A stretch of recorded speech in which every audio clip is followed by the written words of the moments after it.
On top of that, we were trying to figure out this whole thing with Netflix and doing a new special.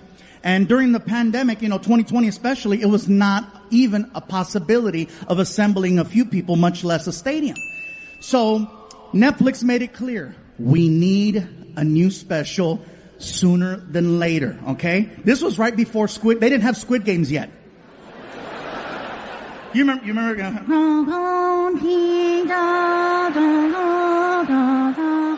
Red light. Yeah. Some of you are like, that's racist. No, that's accurate. That's really good. So anyway, Netflix said as soon as there's an opportunity to record a new special, we need a special. So with time going by, there became two options for recording a special in late 2020. One was Florida, and the other was Texas. Some people from Texas cheering? Yeah? Okay. You could cheer all you want. That's where I got COVID. Yeah. Chingate esa. So here's the story.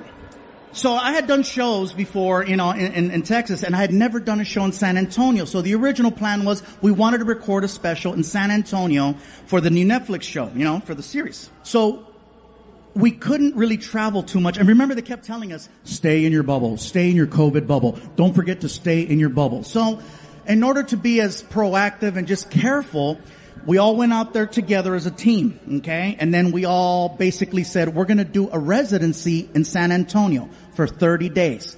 30 shows in 30 days. And on the last day, we'll record a new special. This way it gives me a chance to start performing again because it'd been over a year since I touched the stage. And so we get there and, they gave me the option. Do you want to stay in a house or do you want to stay in a hotel? And I said, well, I've never lived in Texas before, so let's see what a house feels like. So they got us like this fancy Airbnb, and basically, it was Martin, Alfred, my friend Rick, myself. It was like four of us. It was like the Mexican version of the real world, okay? So we're all in this big house together. Everyone gets their own room. And so, of course, I get the big room because it's me. And, look at something. No. Yes. So I open up the door. I turn on the light. Click. And I'm like, this is a beautiful room. Wow, look how big it is. And then I notice there's a hole in the wall. And I said, that's weird. So I get really close to the wall. And when I got close, I realized it's not a hole. It's a big-ass roach. And let me tell you, I am not exaggerating when I tell you that cuca was this big. That roach was this big. Now, I have used this unit of measure before to exaggerate. And let me tell you, I'm not exaggerating when I tell you that freaking cucaracha was this big. And I don't want you guys thinking, oh, what, you think you're too good for roaches? No! I grew up with roaches my whole life. My mom and I, we lived in apartment buildings, projects. We always had roaches. But they were different. First of all, they were this big. And California roaches are very different. Okay? For example, when you turn on the light, they scatter. In Texas, he chilled. In California, they respond to sound and movement. Ah! Scatter. I tried my California technique on this Tejano roach. I said, ah! And the roach was like, what? Oh my God, I don't think he's in my room. I think I'm in his. And at that moment, my tour manager walks in the room and she's like, is everything okay with the accommodations? I said, no, the room is beautiful, but, look at the wall. Aw, there's a hole in the wall. I said, get closer. She gets up to the wall and she's like, oh, it's a big ass roach. I said, you're okay with that? She said, he's not in my room. She can see that I'm visibly bothered by this roach. So she's like, would you like me to take care of your little friend for you? And it is a little emasculating because I'm a big guy and she's like 5'2". So she's like, move, fool. She takes off her shoes, she grabs it, she gets up on a chair, and she brings it back, and she's like, soy la 69. Bam! Nailed that roach. Threw down her shoe, put it on. I look at the wall, and it kept moving. And I said, you have angered our friend. And she was like defensive. Fool, round two. So she grabs her shoe, gets back up on the stool, and she brings it back. And just as she's about to nail this roach for the second time, that shit started flying. It was a Harry Potter roach. Oh man, mira. She's ñañeras, man.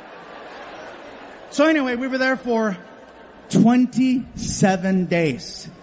And for some reason, on the 27th day, out of a team of 30 people that were there to film a special, I was the only one that tested positive for COVID-19. No one else got it. Not Martin, not Alfred, nobody. And I told Martin, dude, I don't know where I got it. And he said, I think you got it from the roach.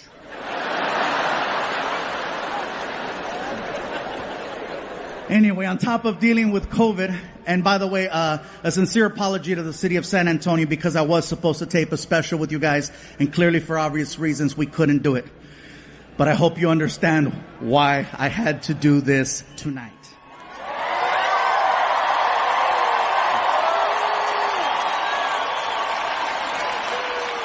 On top of dealing with COVID, the vaccine situation, I come to find out someone was trying to extort money from me.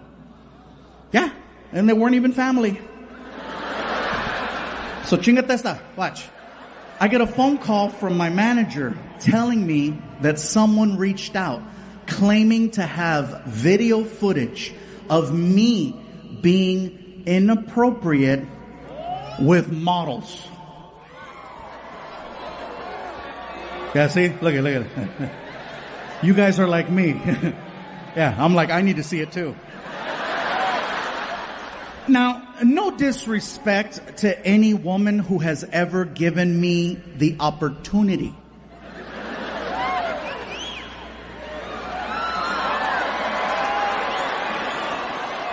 But none of them were models. Maybe a couple of cochinas from West Covina, maybe. But they were not models. They were not models. They were just good citizens. Thank you.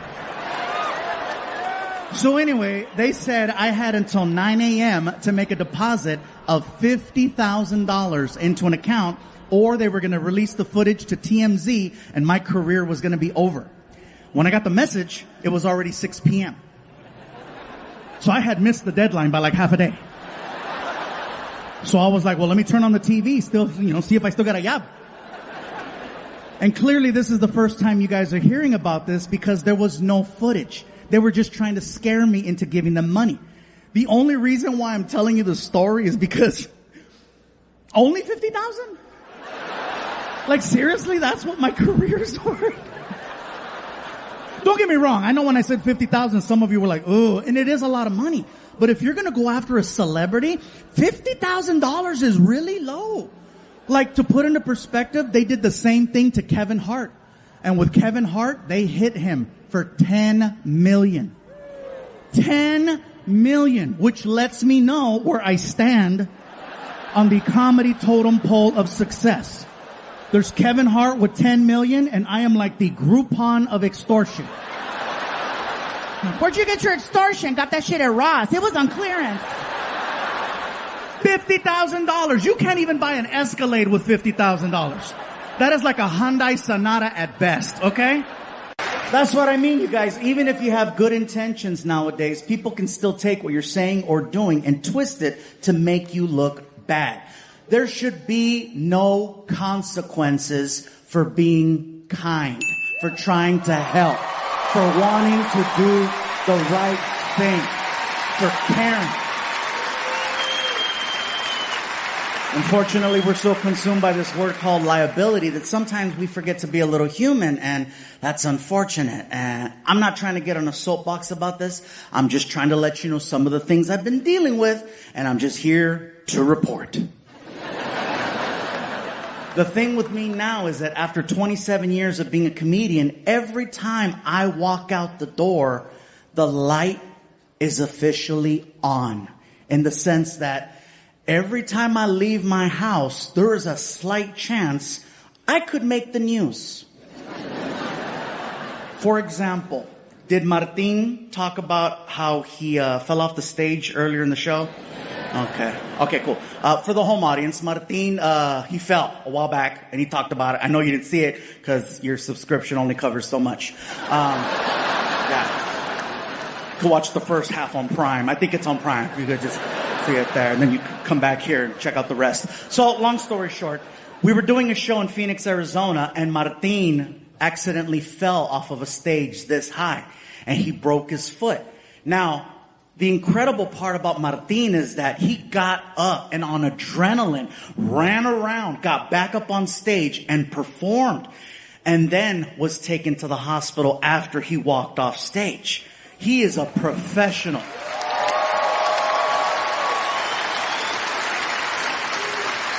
Seriously, that is a pro, much respect, because if it would have been me, if I would have fallen off the stage and the staff was like, what about the fans? Bye, Felicia.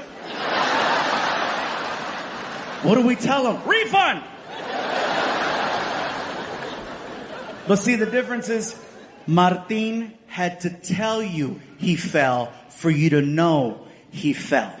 And by the way, I saw the fall. He came out and just kind of, he tripped over a cord backstage, came through the curtain already, and then, Martin!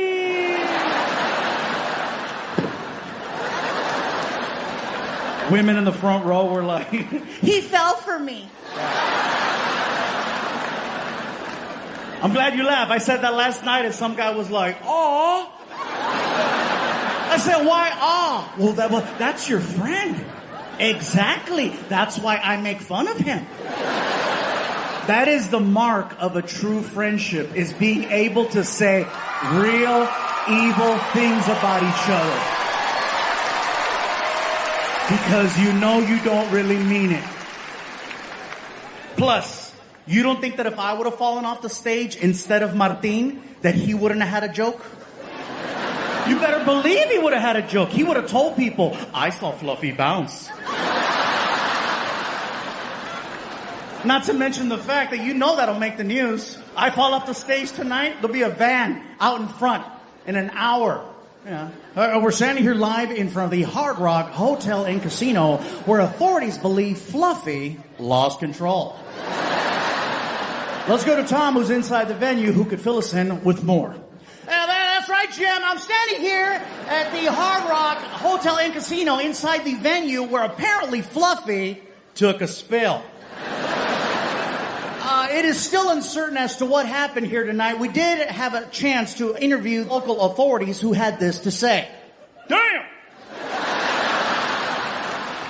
It is still uncertain if there was any problems with the stage. We did speak to security who had this to comment. I saw the whole damn thing, okay? Woo! Fluffy fell. He fell hard. I ain't seen that many white people cry since a Taylor Swift concert. It was bad. It was bad. And in Miami, are you kidding me? He hurt more Cubans than Castro.